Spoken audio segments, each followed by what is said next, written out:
Capital News tonight. Prime Minister Majaliwa issues a 3-day deadline to Agriculture Minister to meet with institutions overseeing the cashew nut sector.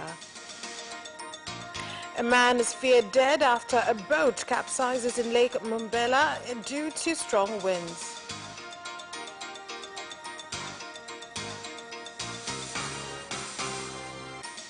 And in sports, the National Olympics Committee and Olympics Africa Institution to construct a sports center at the Filbert Bay schools in Kibaha.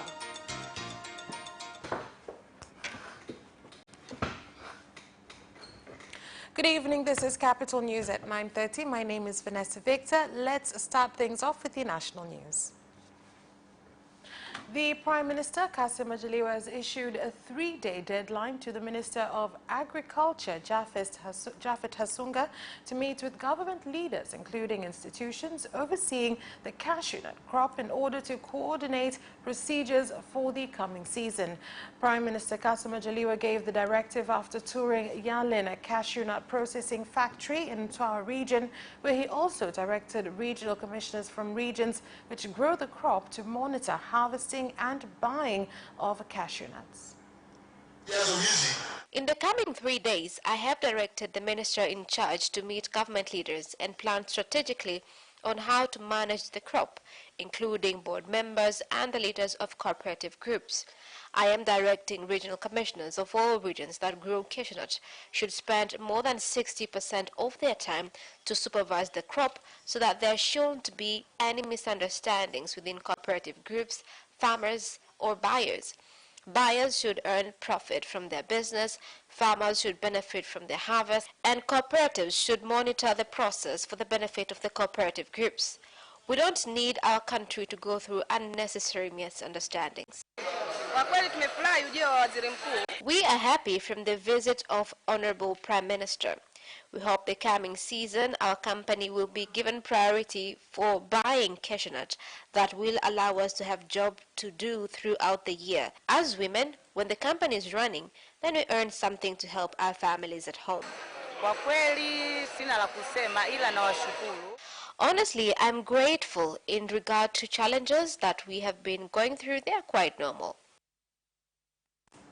A man identified as Samuel Mhina is feared to have drowned in Momela Lake in Meru District, Arusha region, after a boat capsized due to strong winds. The acting police commander of Arusha, Kokamoita, said in the incident, which occurred yesterday, 2 people on board the boat were rescued. I would like to call on all who uses marine bodies to adhere to emergency measures once they began their routines, because no one knows when the weather will change. The rescue team did their best to look for my son without any luck, and others were doing the search on foot without any luck. But unfortunately, I have not seen divers who did the search under the water to at least find the dead body. That is why we are still waiting here to find out what are the next steps to be taken in search of my son. Let's continue believing in God, and through Him nothing is impossible. For those who are praying, they should continue praying, and those on rescuing operations should carry on. Especially divers are invited to help us find the body of our beloved one. Saidia hata divers ambao wanatusikia kupitia vyombo vya habari, basi tunawakaribisha na wao.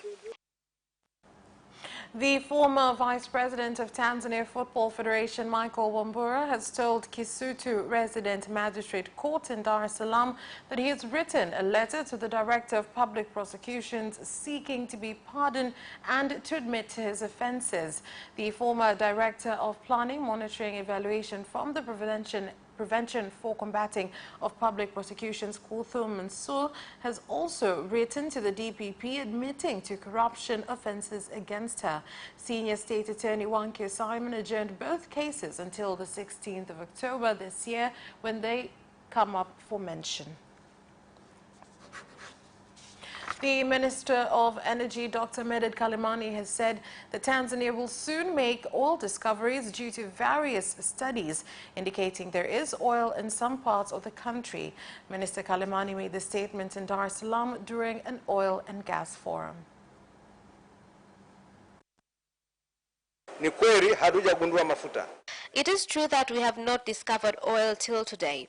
However, research and extraction activities are continuing well. There are bigger chances of positive findings on oil discoveries in the near future, especially with the geological location between Tanzania and Uganda along the lakes Albert in Uganda, Lake Tanganyika, and Rukwa in Tanzania. On gas discoveries, this meeting will allow more attractions to local and foreign investors to invest in the gas opportunities available in the country. We will all benefit from gas resources by developing our nation in building industrial economy and improve the lives of Tanzanians.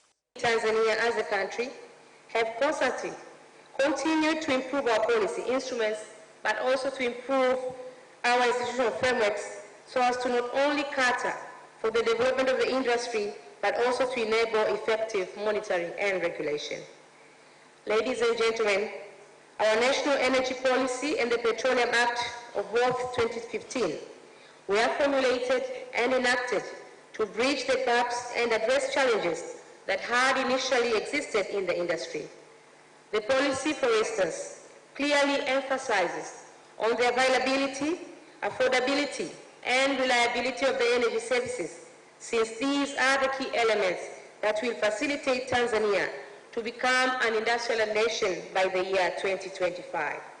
Kwa kufanya kazi na sisi. Hongera sana Mheshimiwa Waziri.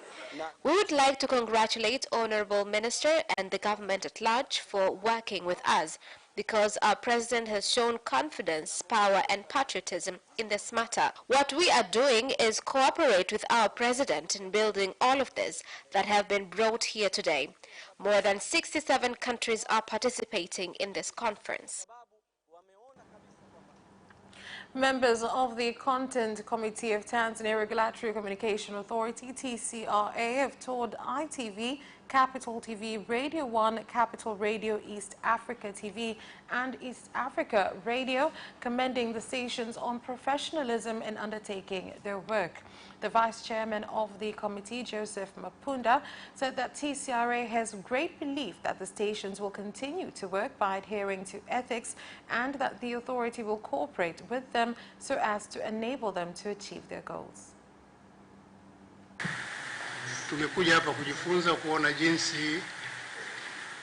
We are here to observe how things are done.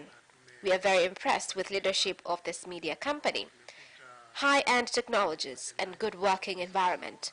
All this assures us on good quality of services provided by this esteemed media company. Let me take this opportunity to congratulate all of you, and we believe that you shall continue your duties by adhering to rules and regulations, while on our side we shall continue cooperating with you in building our country.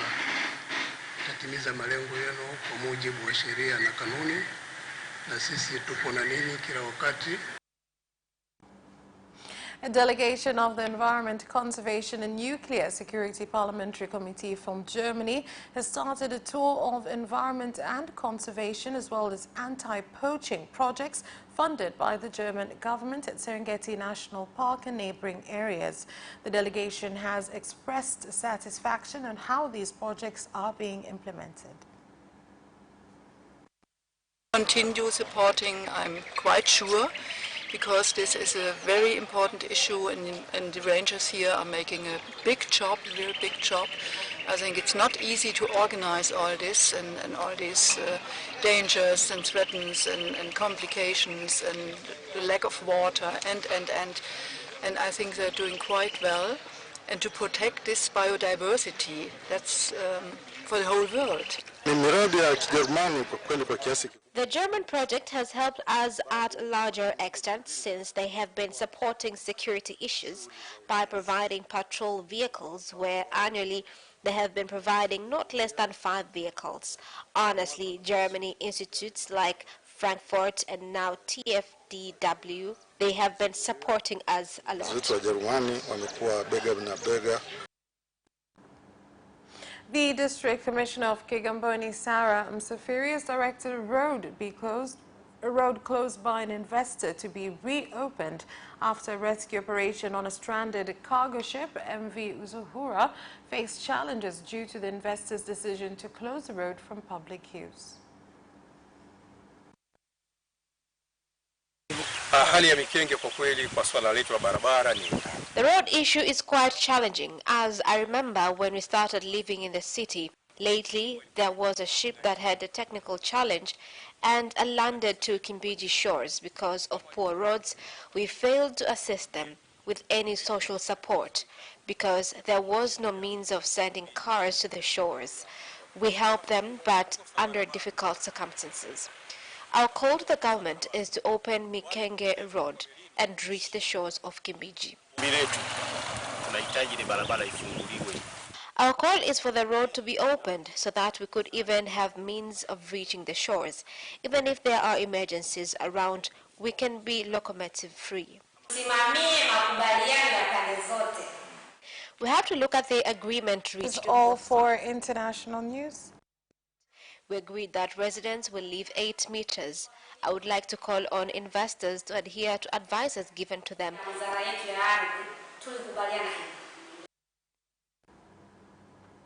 And that's all for national news. International news is next.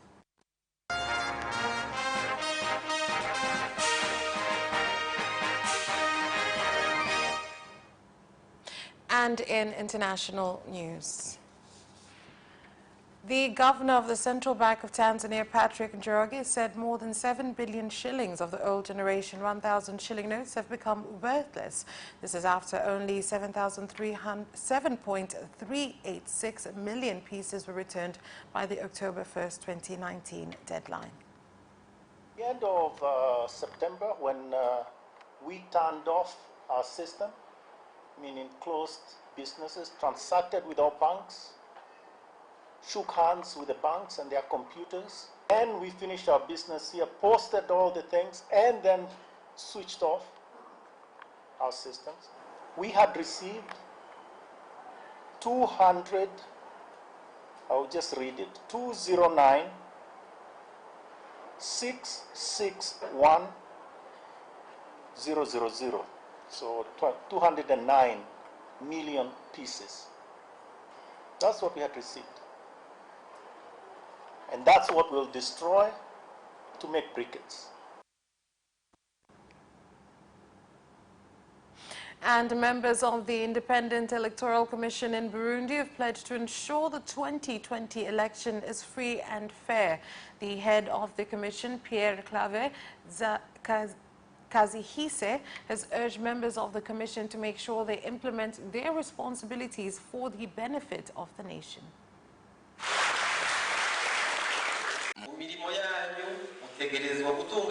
In these duties you have, you must be responsible without choosing gender, tribe, political party, civil society organizations, or churches. We would like your actions to give a good impression to all Burundians, and we would not like to hear complaints on your actions. If you listen and have wisdom, it will be possible.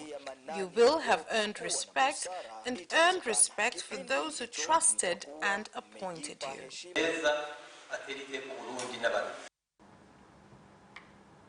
Citizens of the Democratic Republic of Congo have called on politicians and civil society organizations to sensitize rebel groups such as the Mai Mai to support efforts to get peace in the country by joining government forces instead of attacking people.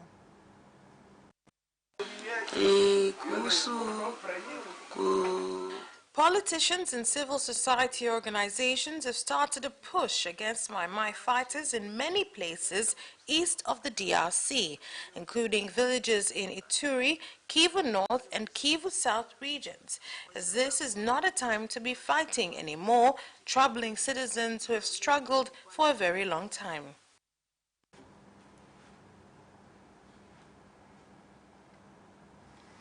Germany's leader, Angela Merkel, is now halfway through her final term as Chancellor, and many are saying her influence on the global stage is waning. To discuss this further, Thomas Sparrow, our Deutsche Welle correspondent, joins us.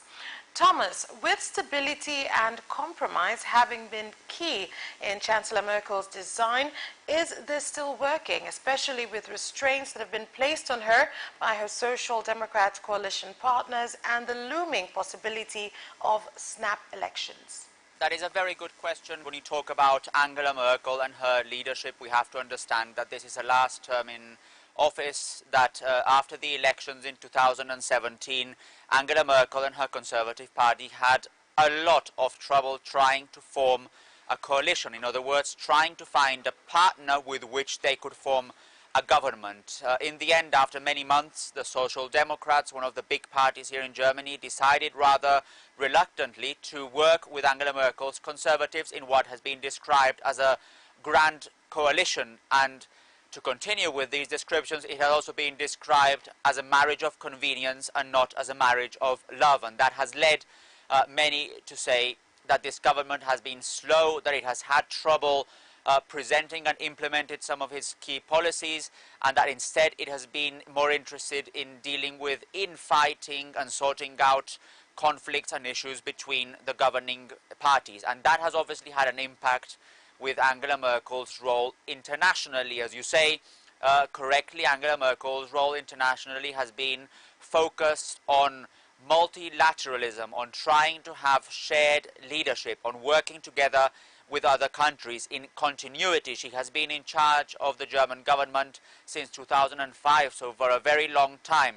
And what some analysts have pointed out is that in this last term as Chancellor, because she has been particularly concerned about these internal issues, she has left room when it comes to foreign policy, and she has been less interested in dealing with that than in dealing with internal issues. I'll just give you one concrete example: climate change. Whereas many years ago she was seen as the climate chancellor, now many criticize that she has left that climate issue aside for a very long time, and only now, right at the end, is she trying once again to bring that topic back to the political forefront. Now, Thomas, as Chancellor Merkel is busy keeping her own coalition together, it seems that French President Macron has stepped to the forefront. Who is leading Europe, and how could this affect foreign policies? There are different views as to who is leading Europe. Germany is always reluctant when it comes to that statement that Germany might be leading Europe, again because Germany's position officially, Germany's position to the outside world is that they want shared leadership. So when it comes to Germany's role in the EU, Germany is absolutely clearly one of the most powerful, if not the most powerful country, but at the same time it has focused on trying to build alliances with other countries to bring some of the key policy interests forward. And there's no doubt that the main ally when it comes to the German government is France. Germany and France have stressed their commitment to work together on the European front, and as such they have tried to bring forward some policy commitments.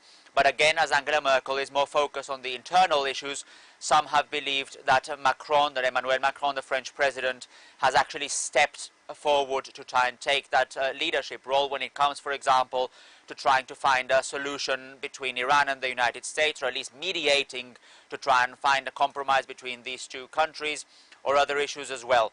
But it is a very complicated and controversial question, and there are different views. There are those who say that Germany's role is still a very important one, and that it is not true that necessarily the French president has now taken the lead. There are others who believe that it is indeed the case that as Angela Merkel comes to the end of her term as Chancellor, it is the French president who is now taking the driving seat when it comes to European matters. So Germany recently hosted the first big meeting of the new Alliance for Multilateralism, 50 nations committing themselves to boosting international cooperation.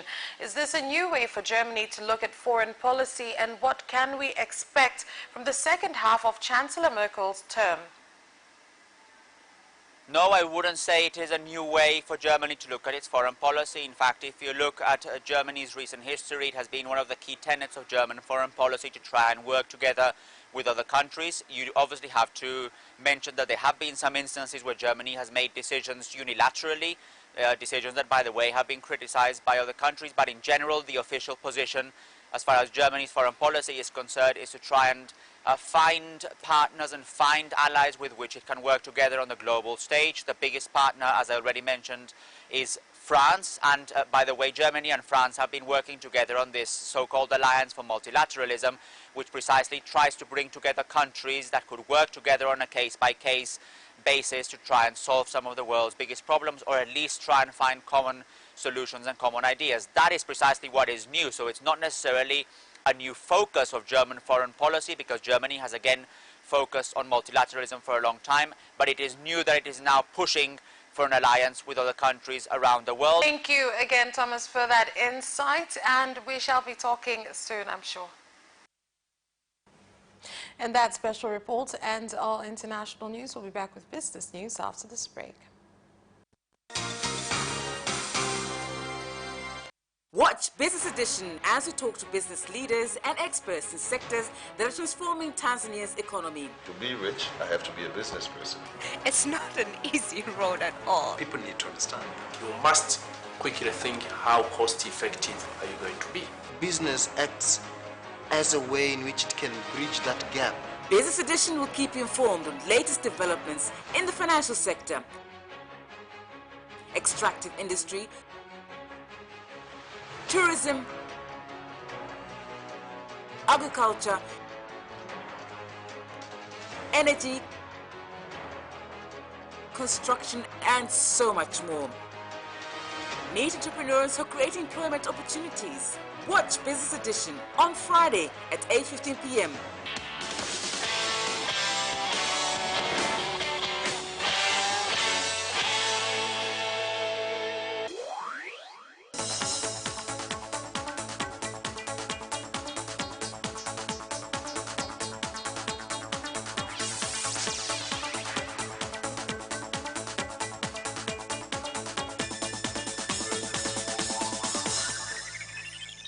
Welcome back, and in business news. Mobile phone company Zantel has partnered with Tanzania Postal Bank through its mobile money service Easy Pesa with the aim of expanding its financial services. Easy Pesa kufanya miamala na benki. I would like to give you some statistics which I've received from Tanzania Communications Regulatory Authority, TCRA. They state that up to June of this year, 8.32 trillion shillings has been used in transactions. It has succeeded in providing those financial services to Tanzania, both in the mainland and in Zanzibar. The East Africa Business Council has signed a contract with the African Union to form business councils in all member states in order to strengthen cooperation in the private sector, grow economies, and remove trade obstacles. The East Africa Business Council has reached an agreement with the African Union. We had a meeting with the chairman of the Trade Commission in the AU and agreed on how we will work together in the private sector for both the EABC and AU. We, as the EABC, have agreed that we will involve all stakeholders in the private sector in Africa. Some cotton farmers in Shinyanga have expressed uncertainty on the coming 2019-2020 harvest season after incurring losses last season, which was caused mainly by delayed payments. Kwa hiyo kilichopo ni kwamba lazima walipe hiyo fedha. They must pay the money because they've used it. If you observe, the cotton they sold versus the money they received is at a balance, but they've taken the money and spent it on other users instead of paying farmers who sold their cotton. Thus, we have to deal with them. And I assure you, Deputy Minister, that we will deal with them. What happens now is many AMCOS at the bottom. It's just a way for leaders to benefit. We are unfortunate that the system used to get leaders is not a very good one. District commissioners, directors, you must go oversee AMCOS at ward levels. We have agreed that all AMCOS be evaluated in this region, and the ones without the qualities required to do its job must be removed. That's all for business news. Sports news is next. Away first time, good start from Bolt. Bolt leading a moment and going away. Gay trying to go with him, and he's going to be dragged through to second place, but he's going to win it by 2 meters. Away first time, good start from Bolt. Bolt leading a moment and going away. Gay trying to go with him, and he's going to be dragged through to second place, but he's going to win it by 2 meters.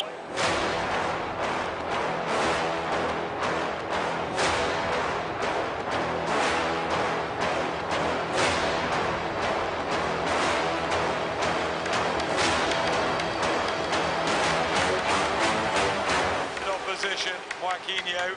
He did lose to Lynn.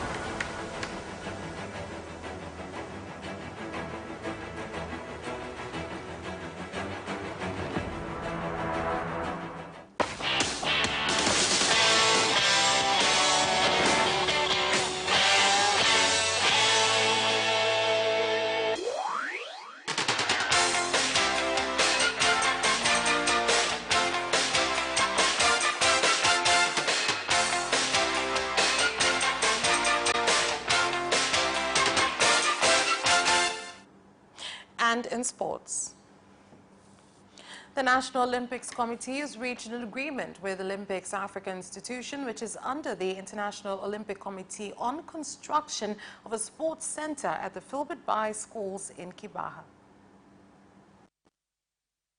So the objective of the Olymp Africa Foundation is just to give opportunity to underdeveloped countries, the countries of Africa, the way to have simple sports facilities. So what we do basically is building sports centers, simple sports centers, not centers for elites, simple sports centers all over Africa. And once we build those centers, we just don't let them like that. We don't leave them like that. We finance sport programs, educational programs, social development programs, economic programs for the kids, for the young people, and for the community. This is basically what we do. Kinondoni Municipal Mayor and KMCFC boss have presented the new 3,000-seat stadium project with construction starting next week at the cost of 3 billion shillings. We want to build a stadium according to the Mwenge area. This stadium will cost 3 billion. This stadium has three main areas. The first part is the pitch and stand, but it also has the second part, which has hostels. We had put the hostels since most people who want to use the stadium may get challenges with hotels near the stadium. Khalidou Koulibaly has vowed to stop Tanzania captain Bwana Samatta from finding the back of the net when Genk host Napoli tonight. Here are more details. To rekindle their rivalry in the UEFA Champions League after facing each other at the 2019 African Cup of Nations in July. Although Samatta fired blanks in the fixture, which ended in a 2-0 win in favor of Senegal, Koulibaly is aware of the threat posed by the 26-year-old, who has scored 5 goals in 8 Belgian top-flight games this term. Koulibaly spent 2 years at Genk, winning the Belgian Cup and finished as runners-up in the Belgian First Division A before leaving for Stadio San Paolo in June 2014. Manchester City's Bernardo Silva could face a lengthy ban if found guilty of discrimination after being charged by the Football Association over a tweet in reference to his teammate Benjamin Mendy. He has alleged that Silva's tweet, which compared Mendy to the carton packets of Conguito's chocolates, brought the game into disrepute, and that the Portugal international's post constituted an aggravated breach of its rules on social media behavior because it appeared to reference the French left-back's race. The game's governing body has recently introduced a minimum 6-game ban for anyone found guilty of racist abuse during matches, but that does not automatically apply to social media. However, the FA's position when discrimination takes place on social media is to recommend match-based sanctions as an entry point. And that sports item ends our news bulletin. On behalf of everyone who worked to prepare this bulletin, my name is Vanessa Victor. Thank you for watching and have a good night.